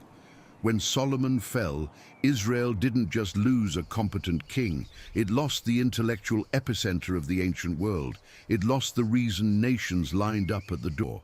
After Solomon, no one else came to Jerusalem to learn. They came to conquer. Shishak of Egypt came 5 years after Solomon's death and plundered the temple.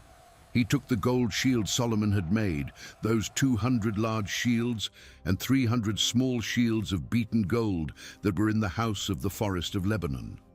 Rehoboam replaced them with bronze shields, bronze in place of gold. It is the perfect metaphor for everything that happened after Solomon. The whole kingdom became a bronze version of what had been gold. 1 Kings chapter 14, verse 25 and 26 describes Shishak's raid with few words, but archaeology has expanded the picture. In the temple of Karnak in Egypt, there is a monumental relief where Shishak, Shoshenq-Tsish, lists the cities he conquered in his campaign against Israel and Judah. More than 150 city names are engraved in stone. Megiddo, Tanakh, Bethshean, Gibeon. cities Solomon had fortified, which received walls and gates with the forced labor of the people, all conquered in a single military campaign.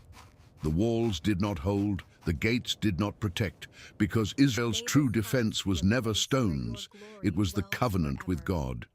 And that covenant Solomon had broken. There is an archaeological fragment that scholars call the Tel Dan Stele.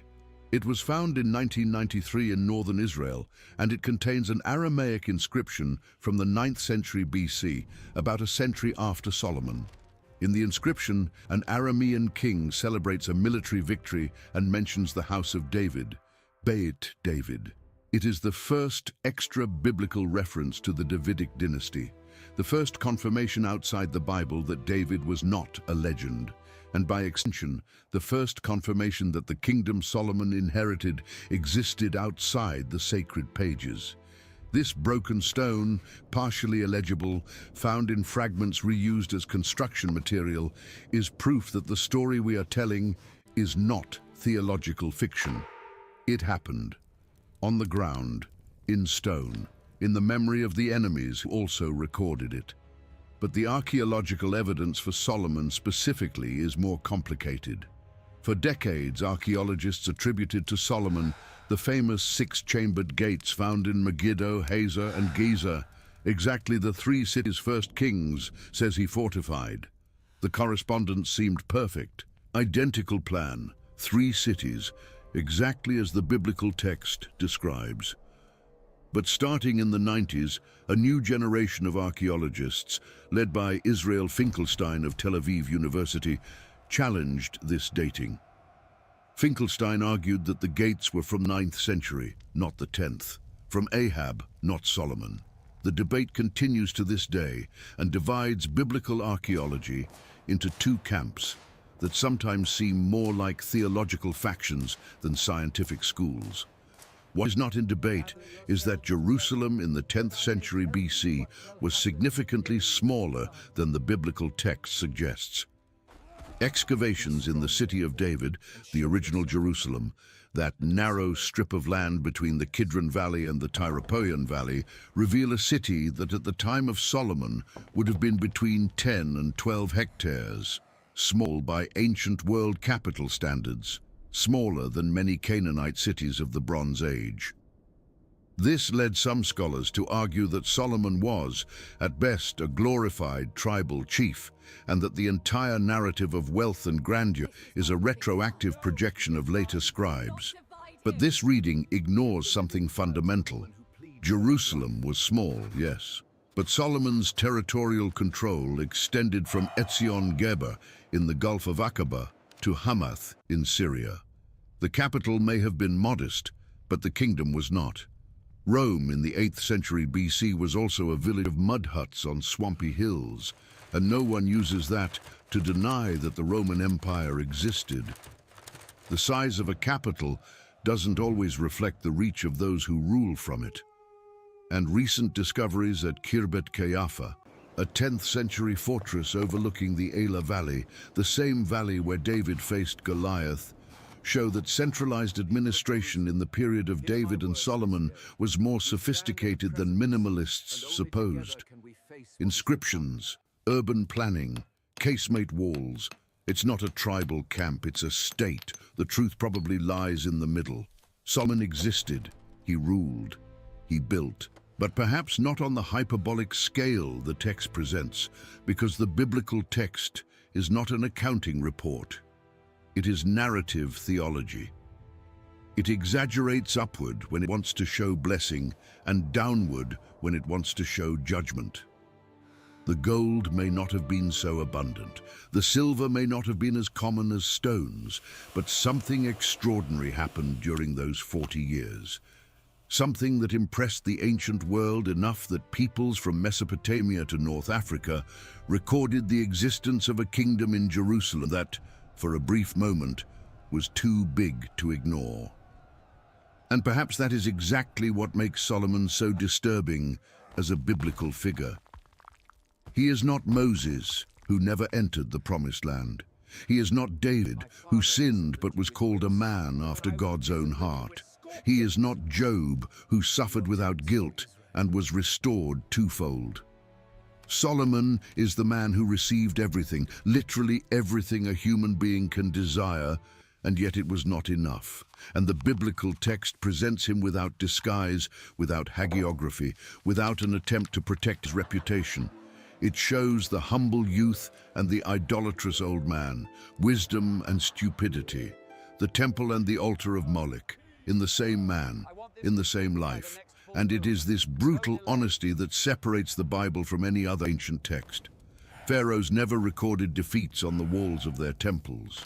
Assyrian kings never admitted weakness in their annals. Every royal inscription of the ancient world is pure propaganda. Inflated victories, invented conquests, deities always satisfied with the monarch. But the Bible looks at the greatest king in its own history and says he failed, he betrayed, he fell, and his fall cost the entire nation. No ancient writer would do this to the founder of the Holy Temple, unless they were more committed to the truth than to the image. Solomon died around 930 BC.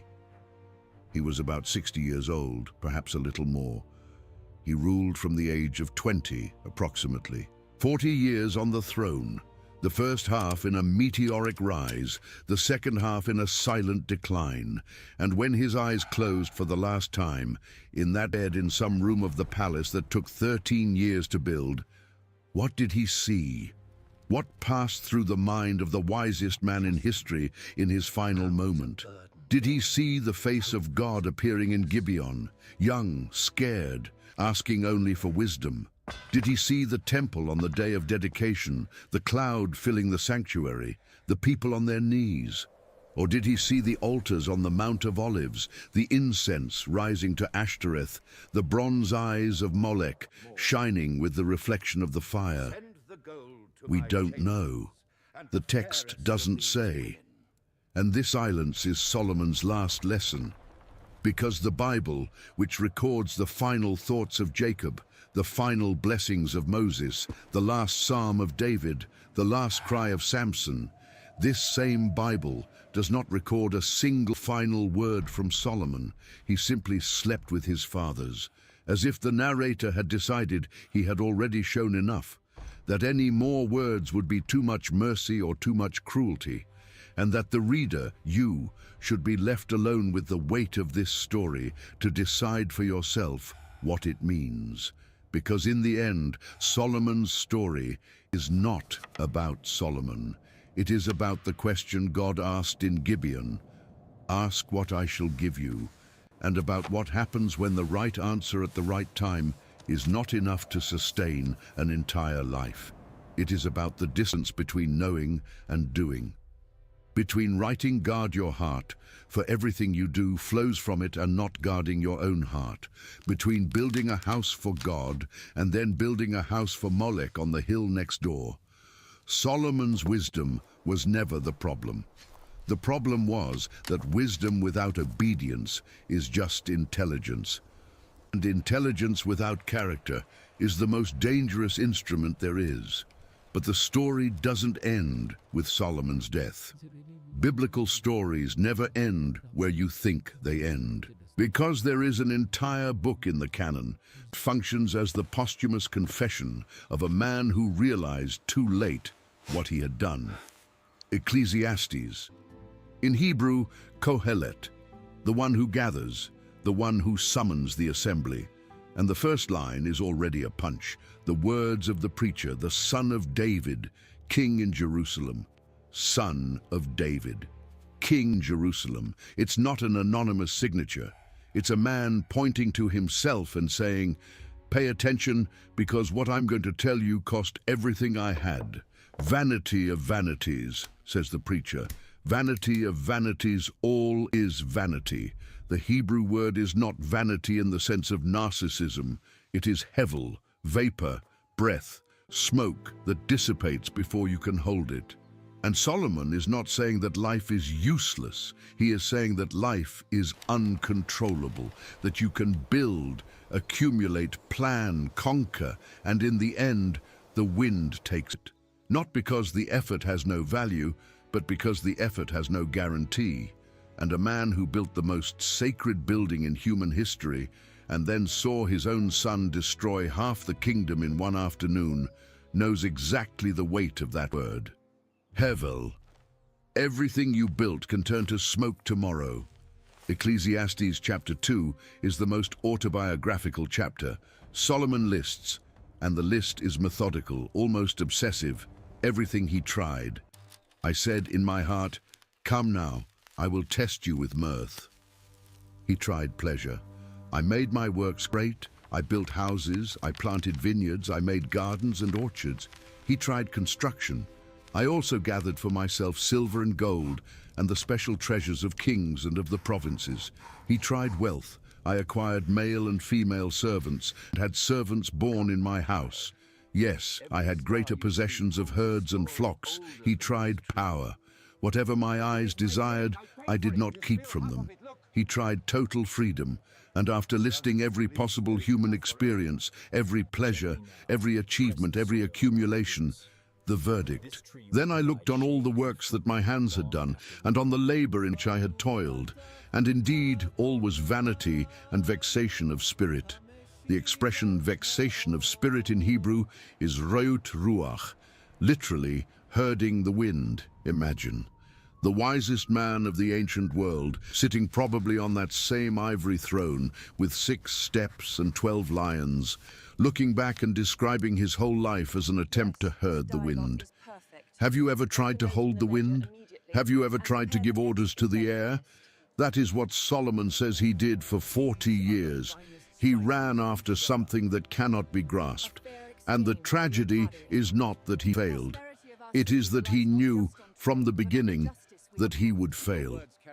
Proverbs 23:4-5, a text he himself wrote, says, "Do not wear yourself out to get rich. Do not trust your own cleverness. Cast but a glance at riches, and they are gone, for they will surely sprout wings and fly off to the sky like an eagle." He wrote that, and then he did the exact opposite. There is a pattern in Ecclesiastes that scholars call the cycle of investigation and disillusionment. Solomon proposes a thesis. Perhaps wisdom is the meaning of life. He investigates, concludes it is not. He proposes another, perhaps work, investigates, concludes it is not. Pleasure, no. Justice, no. Legacy, no. Each chapter is a door he opens, enters, examines every corner, and leaves saying, "It's not here." And the reader is dragged through this corridor of closed doors, feeling the claustrophobia increase, until at some point they wonder, if nothing works, then why anything? And it is exactly at this point that Ecclesiastes does something no philosophical text of the ancient world did. It doesn't offer a philosophical solution. It doesn't build a system. It doesn't propose a path to ataraxia, as the Stoics would centuries later. It doesn't teach to extinguish desire, as Buddhism would propose on the other side of the world. Solomon does something simpler and more radical. He says, "Eat your bread, drink your wine, rejoice with the woman you love, do your work with diligence, because these small, ordinary, everyday moments, these are the portion God has given you, not the palace, not the temple, not the 1,040 talents of gold, the bread, the wine, the presence of someone who loves you. It is the man who had everything saying that everything was not what mattered, that the treasure was in the things he stepped on while running after the ones that shone." Ecclesiastes 9:9 is perhaps the most painful verse in the book when you know the author's biography. Enjoy life with your wife, whom you love, all the days of this meaningless life. The wife you love, singular. Solomon had 700 wives and 300 concubines, and at the end of his life he writes, "Enjoy life with the wife you love." 1, not 700. 1. It is the most silent repentance in the Bible. There is no dramatic confession, no tearing of clothes, no ashes on the head, just an old man writing a piece of advice he himself never followed, hoping someone younger and less foolish will hear it. And after Ecclesiastes, there is the Song of Solomon, the Song of Songs, which tradition attributes to the young Solomon. And if tradition is right, the order is devastating. Song of Solomon is love as it should be. Two bodies, two souls, a surrender without political calculation, without commercial alliance, without diplomatic agenda. I am my beloved's, and my beloved is mine. It is the original intimacy, the garden before the fall. And if Solomon wrote this in his youth, then he started out knowing exactly how love should work and spent the rest of his life doing the opposite. He turned marriage into a tool of state. He turned intimacy into a bargaining chip. He turned the garden into a harem. Song of Solomon at the beginning, Ecclesiastes at the end. The arc of an entire life compressed into 2 books, from beauty to ash. There is a third book attributed to Solomon, and this is the one that has survived time best. Proverbs. 31 chapters of wisdom, distilled into short sentences that have crossed 3 millennia and still appear in wall frames, graduation speeches, and dinner table conversations. The fear of the Lord is the beginning of wisdom. A hot-tempered person stirs up conflict, but the one who is patient calms a quarrel. Start children off on the way they should go, and even when they are old, they will not turn from it. Phrases you recognize even without knowing they are from Solomon. Phrases that shaped Western ethics so deeply they seem obvious, but they weren't obvious when they were written. Someone needed to say them first, and that someone, in many cases, was a king of Jerusalem who ruled a kingdom smaller than the state of Maryland. And here is the final irony of Proverbs. Chapter 31. The last chapter, the virtuous woman. A wife of noble character who can find, she is worth far more than rubies. This poem, an acrostic in Hebrew, where each verse begins with a letter of the alphabet in order, describes a woman who works, who manages, who provides, who is respected by her children and her husband, who is strong and dignified. Charm is deceptive, and beauty is fleeting, but a woman who fears the Lord is to be praised. Solomon described the perfect woman, and then he married 700 women for reasons that had nothing to do with what he himself defined as virtue. He knew the answer, he wrote the answer, he published the answer, and he lived as if he had never read it. Does that make Solomon a hypocrite? Yes, but it also makes him a mirror. For who among us has never known exactly what they should do and done the opposite? Who has never given perfect advice they didn't follow? Who has never written a list of New Year's resolutions in January and forgotten it in February? The difference between Solomon and us is not of nature, it is of scale. Our failures destroy a friendship, a marriage, a career. His destroyed a nation. But the mechanism is the same. The distance between knowing and doing is the oldest abyss of the human condition. And Solomon fell into that abyss with his eyes open. The New Testament mentions Solomon in surgical moments. Jesus, in the Sermon on the Mount, looks at the lilies of the field and says, "Not even Solomon in all his splendor was dressed like one of these." It is a phrase that sounds like a compliment, but it works as a dismantling. All of Solomon's glory, the gold, the ivory, the cedars, the precious stones, the fabrics imported from Ophir, the chariots, the horses, all of that loses to a wild flower that no one planted and no one waters. Jesus is not just making an observation about nature. He is recalibrating the idea of greatness. He is saying that the standard the ancient world used to measure Solomon, wealth, power, splendor, is the wrong standard. That a lily that exists for 3 days and then dries in the sun has already surpassed the most glorious king in history. Because the lily doesn't try to be anything other than what it was created to be. And Solomon tried to be everything. In Matthew chapter 12, Jesus goes further.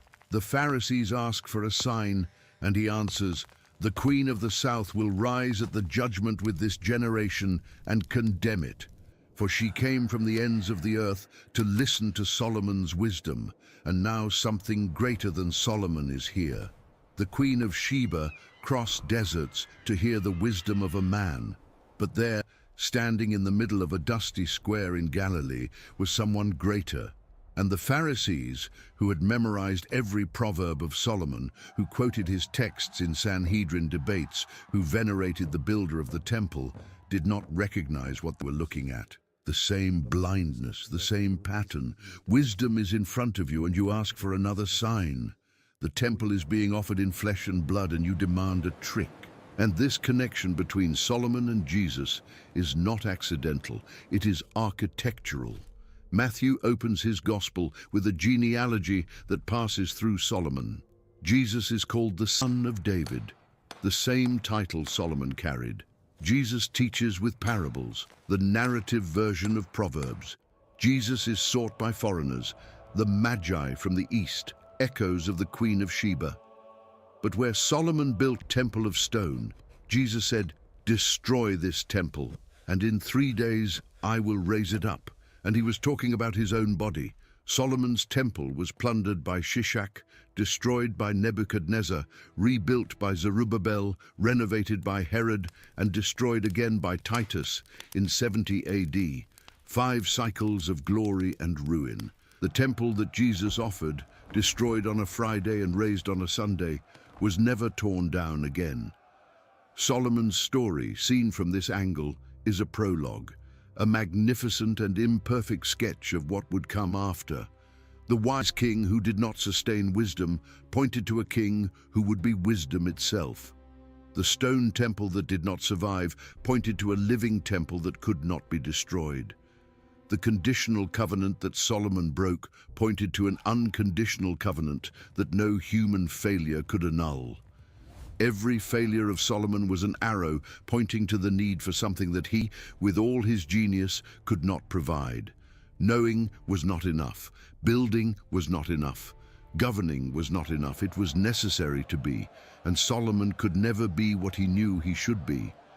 When you visit Jerusalem today, the mount where Solomon's temple stood is still the epicenter of world tension. The Dome of the Rock occupies the space where the Holy of Holies probably was. The Western Wall, the Kotel, is the last visible vestige of the platform Herod expanded over the original foundations. Jews pray before these stones, Muslims pray above them, tourists take photos around them, and no one has forgotten. 3,000 years after Solomon placed the first stone, that place remains the most disputed square meter on the planet. The building is gone. The original stones are probably buried under layers of destruction and reconstruction. But the idea remained. The idea that there is a place on earth where heaven touches the ground, where the infinite dwells in the finite, where God has an address. This idea Solomon did not invent, but he was the one who materialized it for the first time. And the world has never been able to forget it, and that is what makes Solomon's story so impossible to summarize in a single sentence or a simple moral. He is not a hero. He is not a villain. He is not an example. He is not an anti-example. He is all these things at the same time, depending on which chapter of his life you are reading. And the Bible refuses to choose one of these versions and discard the others. It insists that you hold all of them at the same time. The builder of the temple and the builder of the altar of Chemosh, the author of Proverbs and the collector of wives, the young man who asked for wisdom and the old man who followed folly. Because that is how human beings work, not in clean categories, in living contradictions. And if the Bible had simplified Solomon, it would have lied. And the Bible, whatever you think about its origin, does not simplify. It complicates. On purpose. Because the truth is complicated.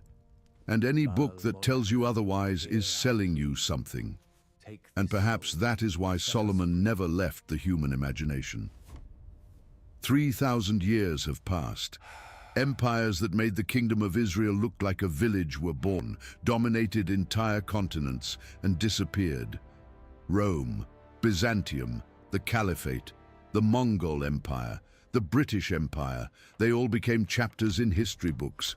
But Solomon's name lives on, not as a museum piece, as an active reference. When someone needs to describe an impossible decision between two parties claiming the same thing, what do they say?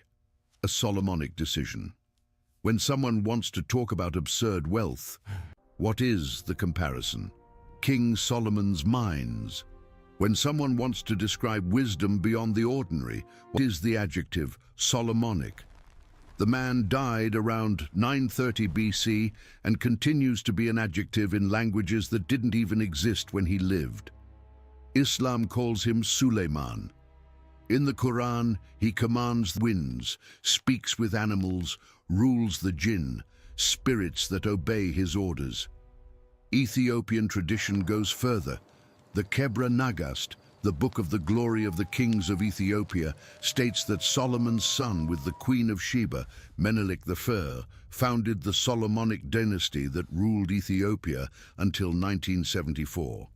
Until Haile Selassie, the last emperor, carried the title of conquering lion of the tribe of Judah and claimed direct descent from Solomon. In 1974, 3,000 years later. An African emperor in the 20th century still derived his legitimacy from a king who ruled a strip of land between the Mediterranean and the Negev desert. This is not historical influence. This is something history alone cannot explain. Freemasonry built its entire symbolic system around Solomon's temple. The Temple of Solomon is the central metaphor of its rituals, the idea that each human being is a temple under construction, and that the work of life is to polish the rough stone until it fits into the larger building. Hiram Abiff, the artisan the Bible mentions in a few lines as the bronze worker sent by Tyre, became the central character of Masonic legend. A man who appears in half a verse in the Book of Kings generated a mythology that influenced presidents, philosophers, and revolutionaries for 300 years, all because Solomon decided to build a building that no longer exists, but that continues to be built symbolically in Masonic lodges from Buenos Aires to Tokyo. And if you think this is the past, look around. Solomon's dilemma is not ancient, it is the most modern dilemma there is. Think of the Silicon Valley geniuses, men and women who built technological empires that Solomon could not imagine even in his most extravagant dreams. Platforms that connect billions of human beings, algorithms that know what you want before you do, fortunes that make Solomon's 666 talents of gold look like pocket change. And what does the research show? That above a certain level of wealth, money stops buying happiness. That depression rates among high-level executives are significantly higher than the population average. That people who have achieved everything society defines as success frequently describe a void they cannot name. Hevel. Solomon already had the word, vapor, smoke, herding the wind. There is a phenomenon that psychologists call the arrival paradox. You define a goal. You work for years to achieve it. You sacrifice sleep, relationships, health, and when you finally get there, the promotion, the fortune, the recognition, you discover that the satisfaction lasts days, perhaps weeks, before giving way to a silent question that won't go away. Now what? Ecclesiastes chapter 2 is the first recorded description of this paradox in the history of human literature. 30 centuries before positive psychology, before Maslow, before Martin Seligman, before the Harvard studies on lifelong happiness, a king in Jerusalem had already mapped the entire phenomenon. I tried pleasure. It didn't work. I tried construction. It didn't work. I tried accumulation.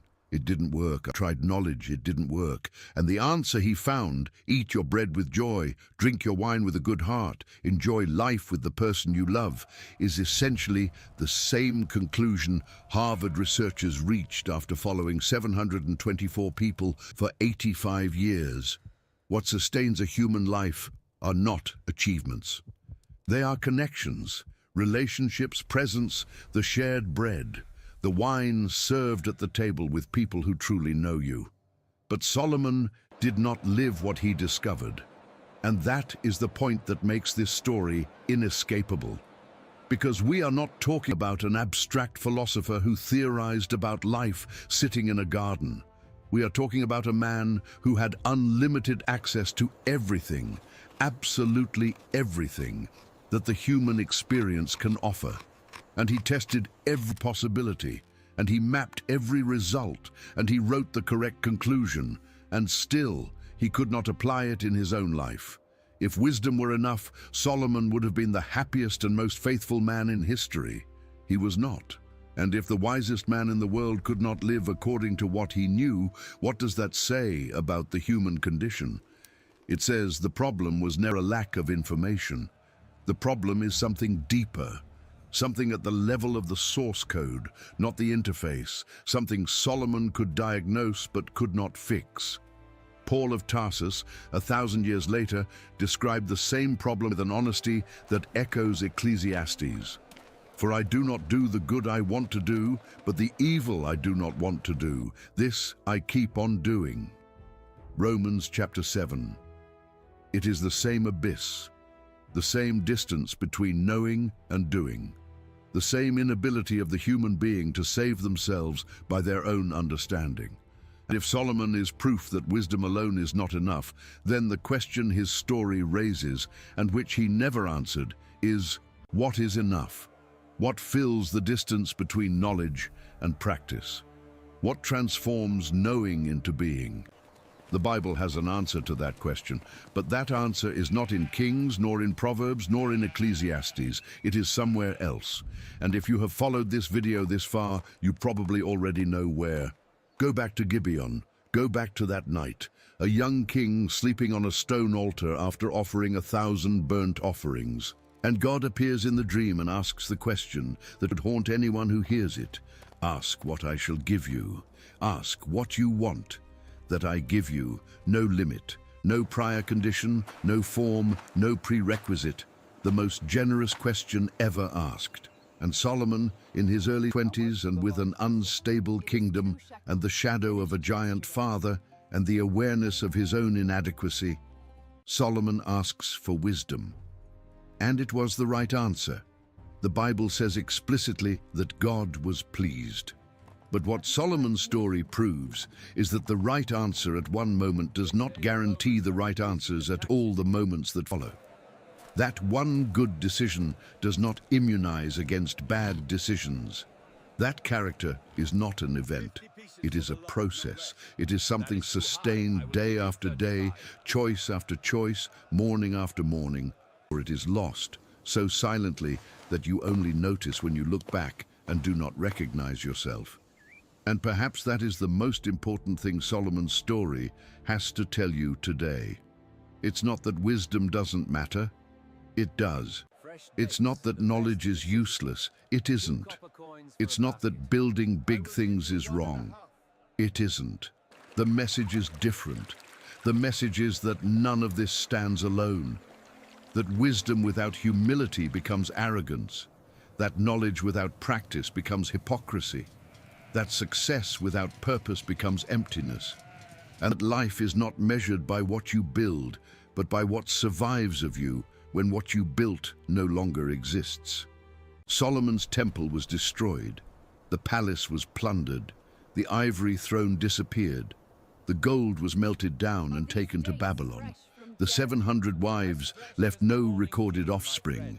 The 40,000 horses turned to dust. But the words remained.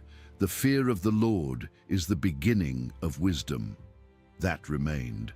Train up a child in the way he should go. That remained. Vanity of vanities, all is vanity. That remained. Enjoy life with wife you love. That remained. The gold melted. The stones fell. But the words he wrote in the moments when he was being honest with himself, those crossed 3 millennia and are here, now, in this video, on this screen, between you and me. So when someone asks you who Solomon was, don't say he was the wisest king.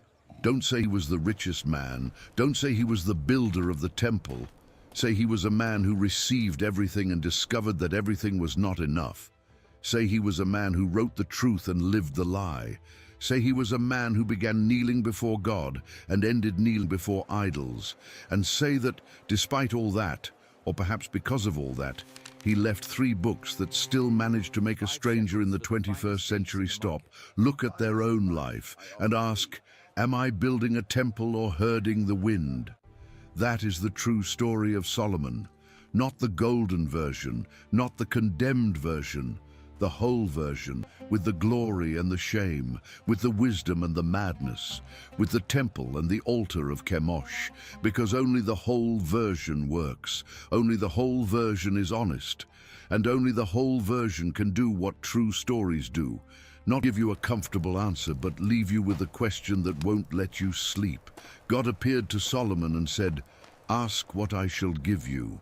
If he appeared to you today, now, at this exact moment, what would you ask for? And more importantly, what would you do with what you received? If you made it this far, click on the next video appearing on your screen.